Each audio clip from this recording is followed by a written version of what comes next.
Basant Panchami special आज मैं आपके लिए शकरकंदी से बनने वाली 2 रेसिपी लेके आई हूँ। इसे आप फलाहार के तौर पर बना के खा सकते हैं।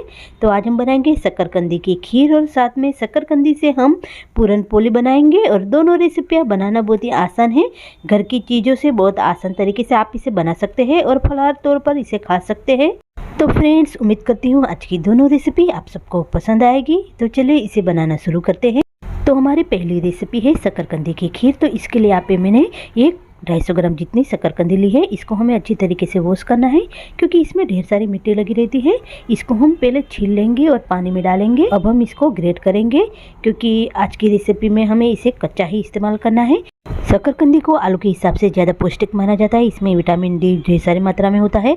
ये डायबिटीज़, कैंसर और अस्थमा के मरीज के लिए काफ़ी फायदेमंद है। तो दोस्तों, शकरकंदी को आप फलाहार के रूप में खा सकते हैं और ये डायबिटीज़ के पेशेंट के लिए काफ़ी फ़ायदेमंद है। तो यहाँ पे हमने इसे ग्रेट कर लिया है, तो इसको साइड में रख देंगे। और आज की खीर में हम डालेंगे ड्राई फ्रूट्स। यहाँ पे मैंने आधा कप ड्राई फ्रूट्स लिया है। इसको हम पानी में भिगो देंगे 15 मिनट के लिए। चलिए इसे साइड में रख देते हैं। और यहाँ पे हमने ये 1/4 कप जितने नायलन साबुदाना लिया है और साबुदाने को हमें फ्राई करना है। तो गैस की ओर चलते हैं। यहाँ पे पैन में मैंने देसी घी को गर्म करने के लिए रख दिया है। घी को हम बहुत ही अच्छी तरीके से गर्म होने देंगे।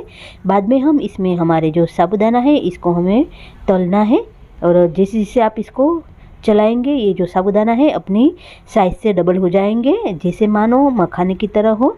और इस तरीके से हमें ये जो साबुदाना है इसको घी में अच्छे से तल लेना है।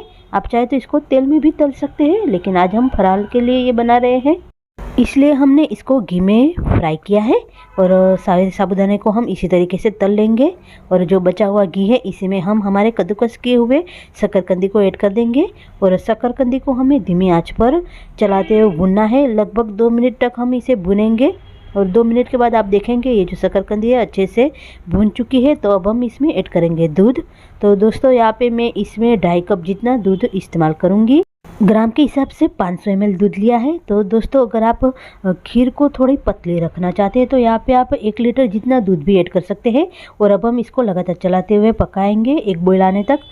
शकरकंदी में ढेर सारी मात्रा में स्टार्च होता है, तो ये जैसे जैसे पकेगी हमारी जो खीर है ठीक होने लगेगी। तो यहाँ पे दोस्तों, आप इसमें दूध की क्वांटिटी ज़्यादा रख सकते हैं। अब मिठास के लिए यहाँ पे मैंने आधा कप चीनी डाली है क्योंकि शकरकंदी मीठी होती है, इसलिए चीनी का इस्तेमाल कम किया है। और चीनी मेल्ट हो जाने तक इसको हम लगातार पकाएंगे। तो चलिए इसको साइड में पकने के लिए छोड़ देंगे। और यहाँ पे 15 मिनट के बाद आप देखेंगे हमारे जो ड्राई फ्रूट्स हैं अच्छे से सॉफ्ट हो गए हैं। और ये जो बादाम के छिलके हैं, पिस्ता के छिलके हैं, आसानी से निकल रहे हैं। तो चलिए इसके छिलके निकाल लेते हैं। और यहाँ पे इसको हमने प्लेट में ले लिया है। और साबुत जो हमने ड्राई फ्रूट्स रखे हैं इसको हम मिक्सी जार में डालेंगे और इसको हमें पीसना है। और पीसते वक्त हम इसमें दूध का इस्तेमाल करेंगे। और जो ड्राई फ्रूट्स हमने रखे हैं उसको हम गार्निश के लिए छोड़ देंगे। और यहाँ पे हमने इसमें 3 चम्मच दूध डाला है और इसको हम पीस लेंगे। और इस तरीके से फाइन पेस्ट बनानी है।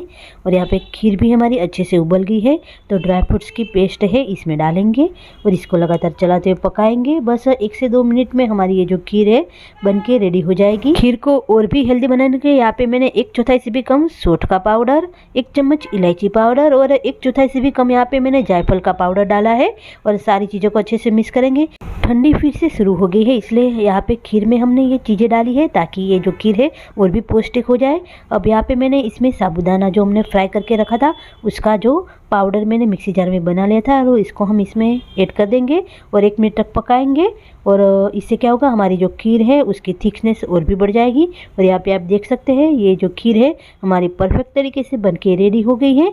और इसकी जो थिकनेस है मैं इसे ही रखूँगी क्योंकि ये जो खीर है मुझे थिक ही खाना पसंद है। तो अब हम गैस की फ्लेम ऑफ कर देंगे और इसको पूरी तरीके से ठंडा होने देंगे। आप चाहे तो इसको गर्मा गर्म भी खा सकते हैं। और इसे हम ब्लांच किए हुए ड्राई फ्रूट से गार्निश कर देंगे। तो दोस्तों, इस खीर को आप गर्मा गर्म भी खा सकते हैं और इसको आप ठंडा होने के बाद भी खा सकते हैं। और जैसे जैसे ये खीर ठंडी होगी और भी गाढ़ी होगी। तो ये लीजिए दोस्तों, यम्मी, डिलीशियस और खाने में सुपर हेल्दी शकरकंदी की खीर बन के रेडी है। आशा करती हूँ आज की रेसिपी आप सबको पसंद आएगी। इसे एक बार जरूर से ट्राई कीजिएगा।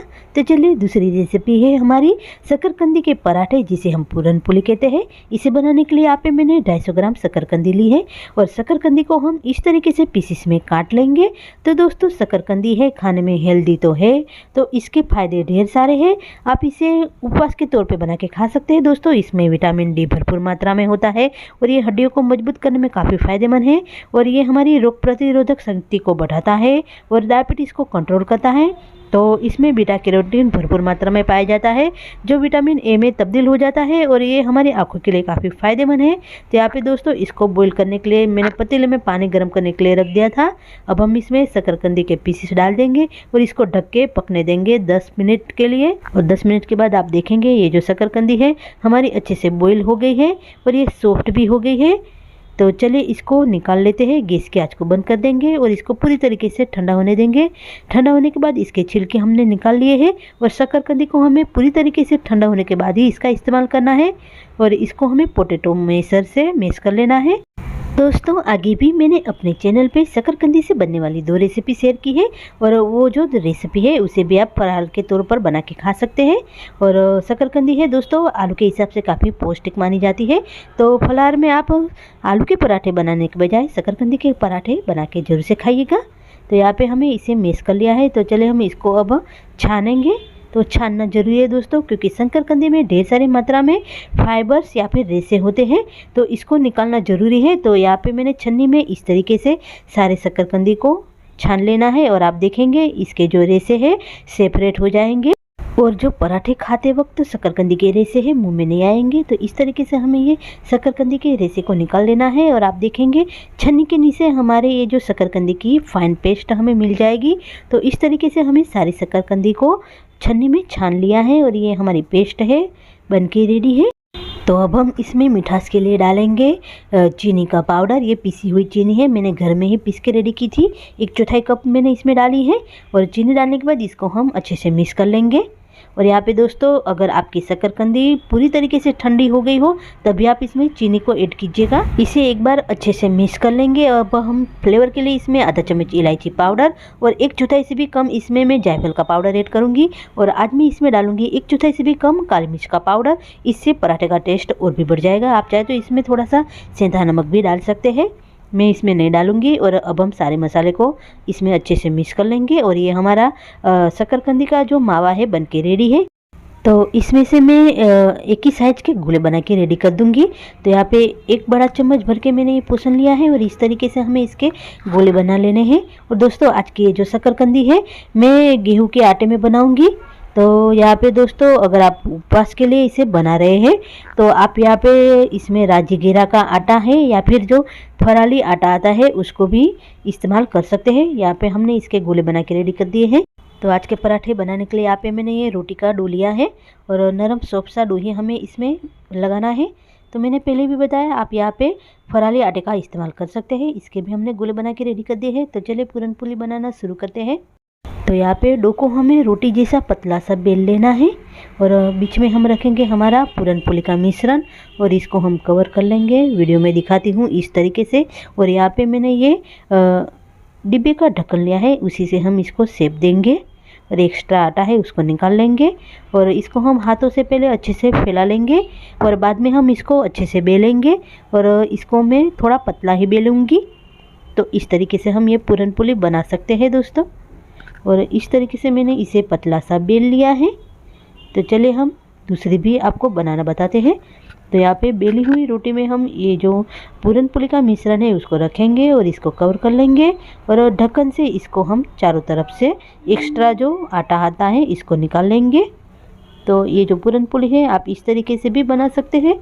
तो चलिए इसको भी हम पतला सा बेल लेते हैं और दोस्तों इस तरीके से हमें सारी पूरन पोली है इसको बना के रेडी कर देना है। तो है ना दोस्तों बहुत ही आसान और सिंपल सी और फटाफट से बनने वाली ये पूरन पोली की रेसिपी है। तो अगर आप उपवास करते हैं और कुछ अलग खाना चाहते हैं तो ये रेसिपी आप एक बार जरूर से ट्राई कीजिएगा और वीडियो को लास्ट तक देखिएगा। यहाँ पे हमने सारे पराठे बेल के रेडी कर दिए हैं। तो चलिए इसको सेक लेते हैं। पराठे को सेकने के लिए यहाँ पे मैंने डोसा पैन लिया है, आप नॉर्मल तवे पर इसको सेक सकते हैं। दोनों तरफ से पहले हम इसको हल्का सा सेक लेंगे और सेकने के लिए यहाँ पे मैंने देसी घी का इस्तेमाल किया है। और दोस्तों अगर आप चाहे तो इसको तेल में भी सेक सकते हैं। अगर आप उपवास के लिए बनाते हैं तो आप इसे घी में सेकें, घी में इसका फ्लेवर बहुत अच्छा आता है। और रोटी के डो की बजाय आप यहाँ पे फराली जो आटा आता है उसका इस्तेमाल कर सकते हैं। और इस तरीके से हमें इसको दोनों तरफ से सेक लेना है। और ये देखिए हमारा ये पूरन पोली बन के रेडी है। तो चलिए दूसरी भी पूरन पोली हम इसी तरीके से सेक लेंगे। इस गर्मा गर्म पूरन पोली को आप कढ़ी के साथ या फिर मूंगफली की जो आमटी आती है उसके साथ खा सकते हैं। तो दोस्तों कढ़ी की रेसिपी और आमटी की रेसिपी मैंने अपने चैनल पे शेयर की है। आगे दोस्तों मैंने महाथाल इसमें 7 तरीके की फराली रेसिपी शेयर की है, तो वो आप मेरे चैनल पे जाके जरूर से देखिएगा। और यहाँ पे हमने इस तरीके से सारे शकरकंदी के पूरन पोली बना के रेडी कर देनी है। और इस तरीके से हमने यहाँ पे ये सारी पूरन पोली बना के रेडी कर दी है। तो दोस्तों आशा करती हूँ आज की ये जो दोनों फराली रेसिपी आप सबको पसंद आएगी। आप भी ये रेसिपी एक बार ट्राई कीजिए। एक और रेसिपी को लेकर जल्दी लौटेंगे, तब तक के लिए ईट हेल्दी कुक हेल्दी।